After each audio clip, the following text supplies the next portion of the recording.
Bonjour! Aujourd'hui, je vous propose de réaliser avec moi une recette de mhancha aux fruits de mer. Des petits pains farcis de fruits de mer et de vermicelle de riz.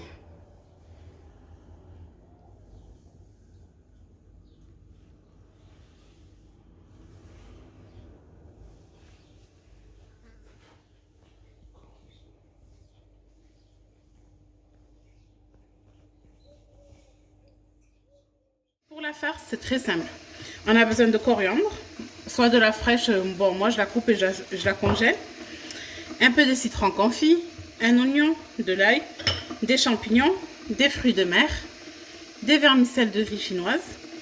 En épices, je vais mettre sel, cumin, paprika, gingembre, de l'huile. Donc là, j'ai mis de l'eau à chauffer. Pendant que mon eau est en train de chauffer, je vais venir mixer mes champignons.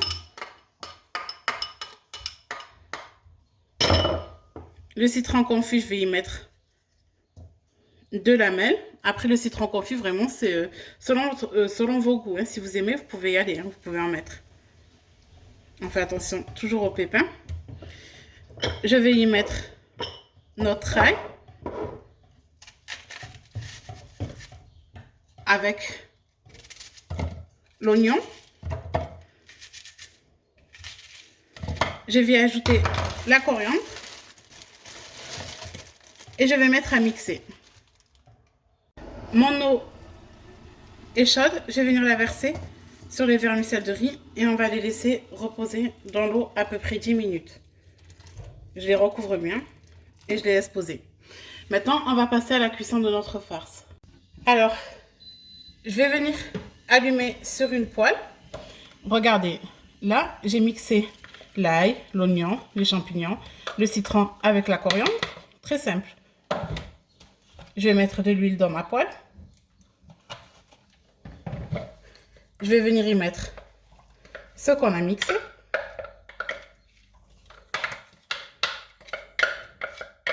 Si vous n'aimez pas les champignons, n'en mettez pas.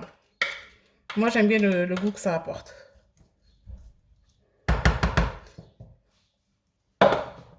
Je viens y ajouter mes fruits de mer. Je les ajoute au début pour que ça décongèle et qu'ils cuisent vraiment avec mes oignons, avec tout. Alors, comme vous pouvez voir, ça commence à chauffer. Je vais venir mettre des épices. On met un peu de sel. Faites attention avec le sel car le citron confit est salé et les fruits de mer sont salés. Je mets une cuillère à café de gingembre.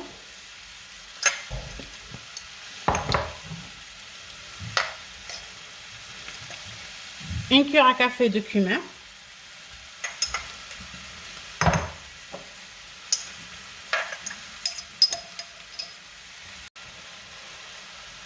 Un petit peu de poivre.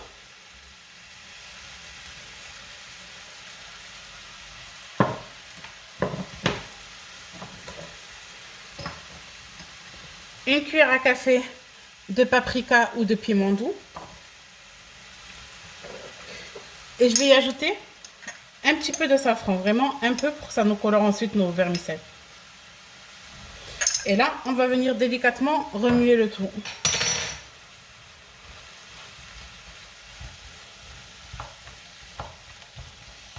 Si à la maison, vous avez dans le frigo un bocal de charmoula, ne mettez aucune épice, venez juste y ajouter votre charmoula.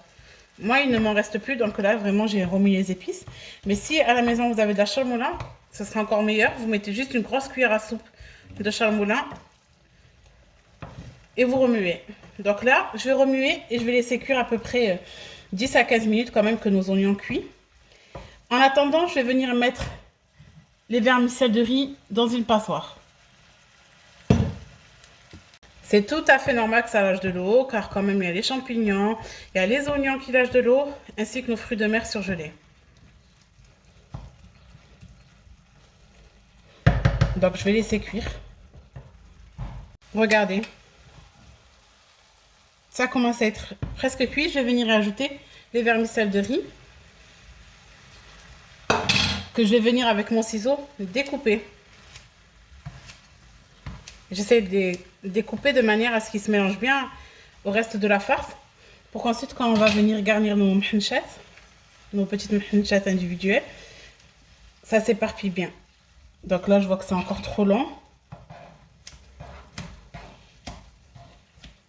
Voilà. On va mélanger tout doucement. Je vais laisser un petit peu les vermicelles absorber sur le feu les épices et je viendrai éteindre dessus. Moi, je la prépare le matin car je vais la laisser refroidir totalement pour pouvoir garnir nos mhenchats. Il ne faut pas que ce soit chaud. Donc vraiment, faites-la tôt et laissez-la refroidir. Il faut vraiment que ce soit totalement froid.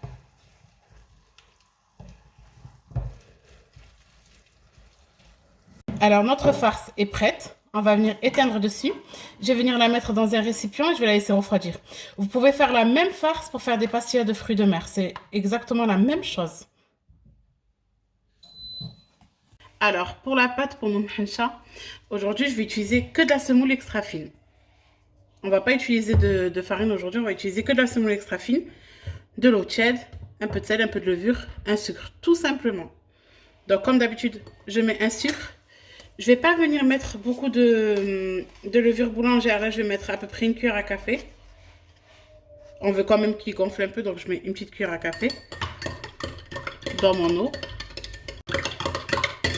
Là, je vais venir mettre un peu de sel sur le côté. Pas trop. Je vais venir faire un puits. Là, je vais la faire au batteur parce que j'ai toujours mal au bras, mais vous la faites vraiment comme vous voulez. Au batteur, au robot pâtissier ou à la main. Ça marchera très bien. Je verse au milieu mon eau. Comme toujours pour toutes les pâtes, on va mettre l'eau au fur et à mesure jusqu'à ce qu'on obtienne une belle boule de pâte.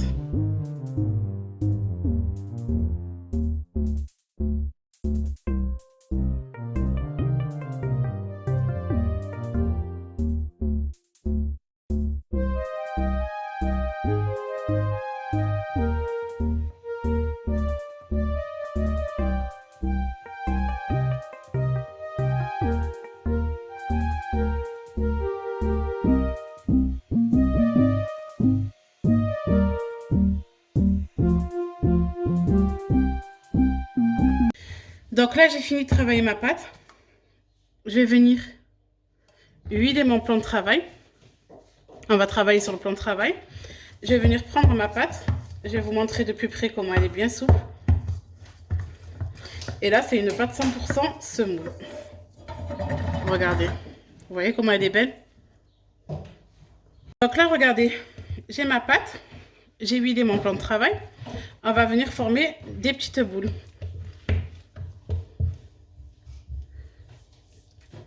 Voilà.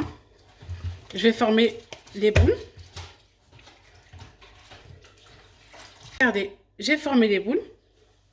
Je vais venir huiler devant moi.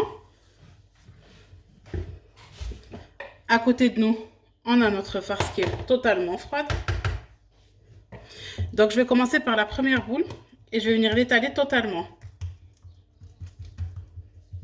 On y va doucement parce que c'est une pâte à base que de semoule. Donc, ça se peut qu'elle se déchire. Donc, vraiment, on prend le temps de les étaler tout doucement.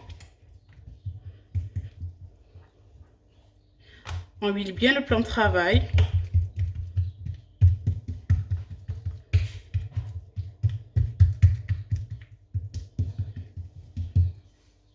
J'ai étalé ma pâte. J'ai préparé à côté de moi la plaque avec un papier cuisson. Je vais venir mettre un boudin de farce.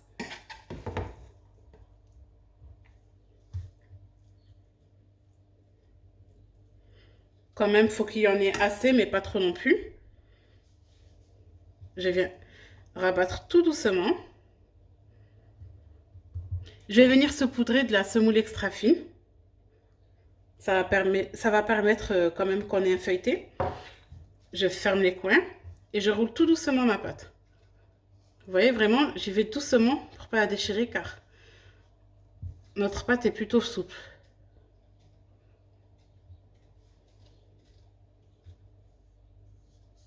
Donc là, je ferme bien les bords. On obtient un beau boudin. Notre boudin, je vais le ressaupoudrer de semoule et je vais venir former mon escargot.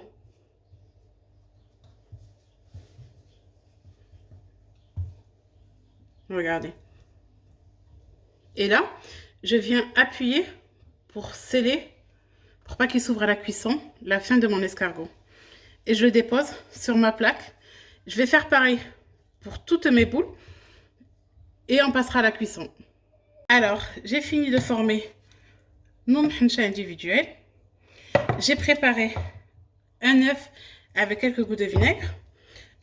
J'ai allumé mon four à 180. Le seul temps de pause qu'ils ont, ces pains, c'est le temps qu'on prépare la pâte et qu'on forme nos mhencha. Ils posent, comme vous pouvez voir, celle-là, elle a commencé déjà à se relâcher. Donc, je viens badigeonner d'œufs.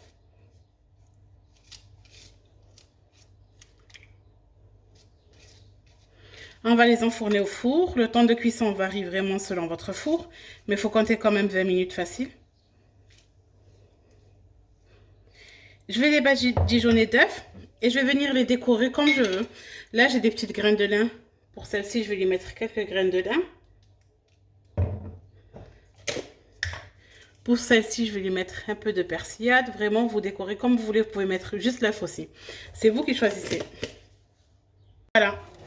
Je vais les enfourner à 180 degrés. Pensez à bien surveiller votre cuisson. Il ne faut pas hésiter à venir surveiller la cuisson. Donc là, ils ne sont pas encore dorés. Ils ont un peu gonflé comme on le souhaitait. Je vais les laisser encore cuire. Voilà, je viens de sortir les pains du four. Regardez, ils sont cuits, ils sont bien dorés, ils sont beaux. Je vais les recouvrir d'un torchon. Toujours quand vous sortez un pain du four, couvrez-le d'un torchon pour qu'il se ramollisse. Donc voilà, j'espère que la recette vous a plu. N'hésitez pas à vous abonner à ma chaîne YouTube et à aimer ma vidéo.